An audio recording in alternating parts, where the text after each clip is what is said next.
G'day folks. Well, we got there. The mod father has got it running, as you saw in the last video. Oh geez, I tell you what, she took it out of me, guys. She really took it out of me.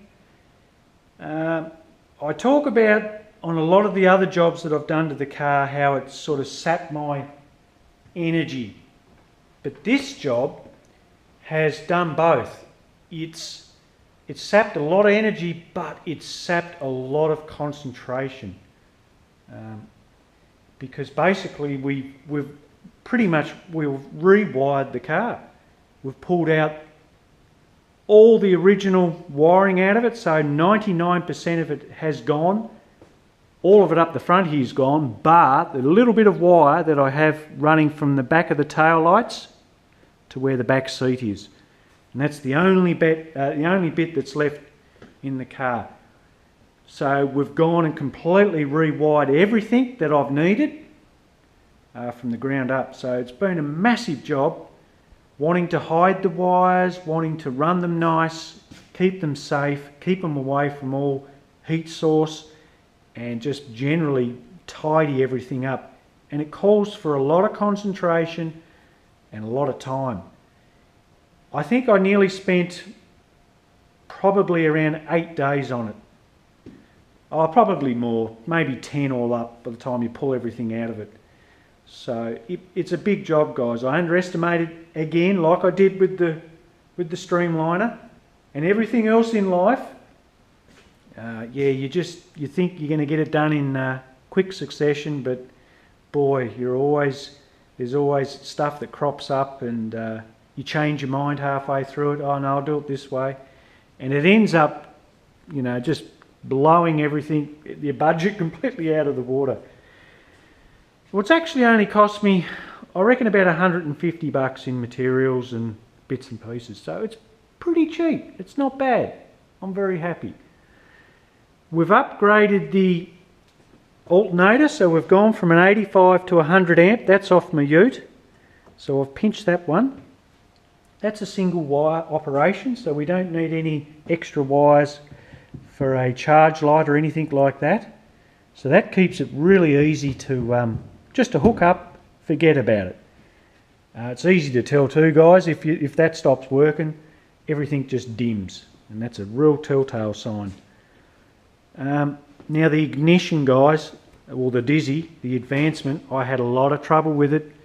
It wasn't advancing up like I wanted it to. It was very, very sketchy, like very unreliable. I tried to oil it. It was working fine. Even just turning it, it just turned beautiful. But for some reason, I'm not sure if just the counterweight wasn't enough, just the one of them. Because on this one, I actually welded one solid, and I just wanted the one of them just to spring open and allow for that advancement. Whereas on my other one I actually just put two stoppers, and I think that's where I mucked up. So if you are going to close the gap or the advancement on it, you've really got to just put stoppers there basically and allow the two counterweights to open up. But anyway, I ended up pulling it apart, and I welded the thing, locked it, put on another two nice TIG dollops on it, and she's locked out. Now the reason why I did it, I actually did confirm that you can start it very easy. You can actually start it up to 25 degrees, believe it or not, which really surprised me. And even that's on a hot engine. Like, I had the thing running for 45 minutes. It was all up to temp, everything was up to temperature, and it started really easy. So a couple of dabs on the throttle to get some fuel into it, and yeah, she come to life really easy. I will say it though, it is starting easier than it did at 12 degrees. So that's very interesting. So I'm really stoked with it, guys, having it locked out now. So if I want to go up in time, I can at least go to 24 degrees, and I can come back too. So I've got a nice little range there of a locked out Dizzy. And remember too, guys, that if I ever step up to the programmable MSD 6AL2, you've got to have a lock dizzy for that, and you can plot your own timing curve with that box. So I'm all ready for that, so that's fantastic. I'm really stoked with it. I have ended up having to run the module back with it again. For some reason the magnetic pickup on the MSD failed and it wouldn't work. It did on the bench, but then the next day when I went to sort of fiddle around with it a bit more, it just wouldn't work for the life of me. And I went through that test mode, nothing. So we've gone back to the trigger wire, and now we're running the module inside the car. And I'll show you that too, guys. So there she is there. New battery, guys. So we've got a 640 cold cranking amp battery versus the 521 that I had in there.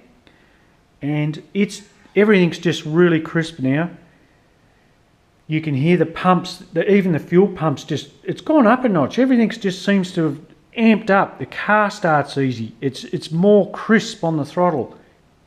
The thermatic fan, when that comes on, that cycles in and out. That's really aggressive. So everything's really got some volts now. It's bloody brilliant. So I've been getting around, I reckon, the whole time with not enough current, like voltage, compromised. So now we've got it all done it out, guys. God, I'm stoked. Now I learned something here, guys, and I want to share with you.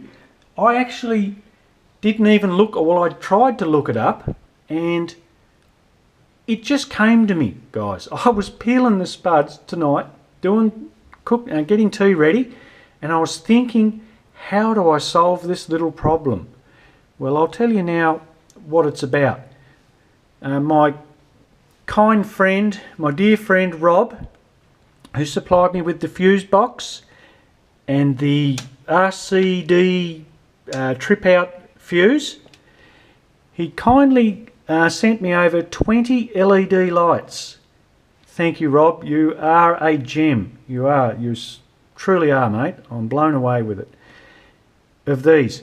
Now my original plan was, guys, to run these off my scav pump to the heads, scav pump to the turbo, fuel pump and thermo fan. They were going to stay on. If we had an issue, they would cut out. Like if we dropped power out to either one of the pumps, the light would come out. But I looked at them, guys. They're too bright. You imagine them, 5 of them or 4 of them kicking up there like that. They're just too bright. So what I thought, why not do it so when we get a dropout, the light comes on? Well, I was thinking about it, guys, you know, on how to do it. And this setup here does the same thing, but I sort of couldn't quite work out how to do it. And it just came to me. You've got to have power, okay? So just picture the red wire here, which is the positive, hooked up to the ignition.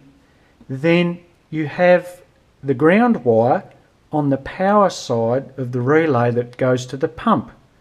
Now, when there's no power going to the pump, you actually create an earth. So that fires the light up. But when you turn the pump on,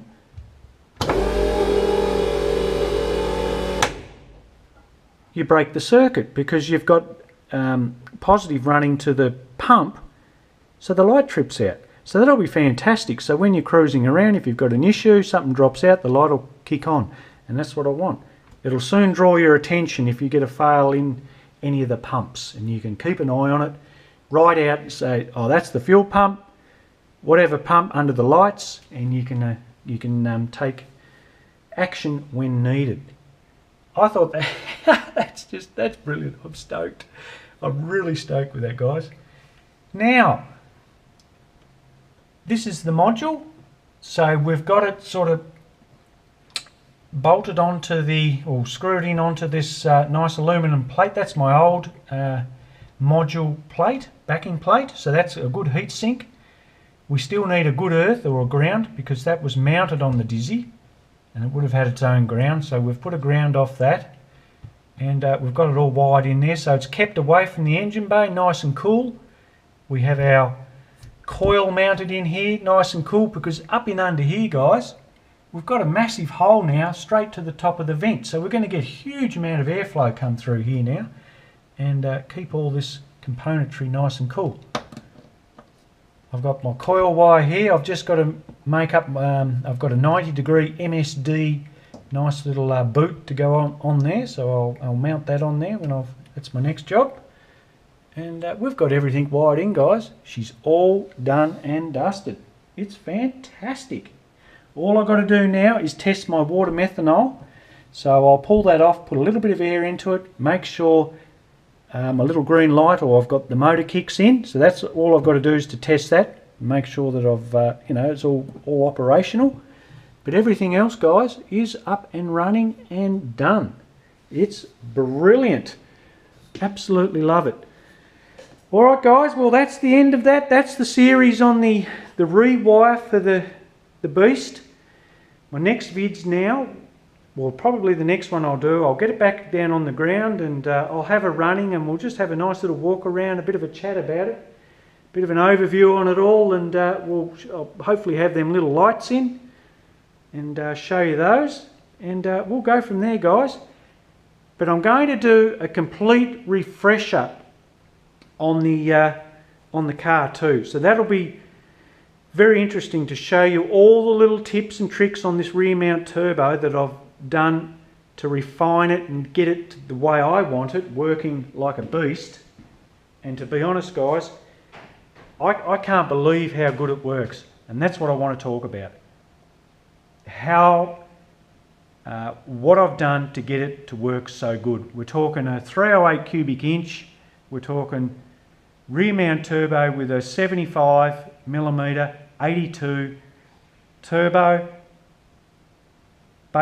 Basically, why does it work so good? Well, I'm going to talk about all that, and it's not a matter of, guys, of just bolting a turbo on the back and hoping for the best. It's actually the whole combination. It starts from the engine and it works its way out through to the back, and that's what it takes, guys. It's all in the detail, and this is why it's so good.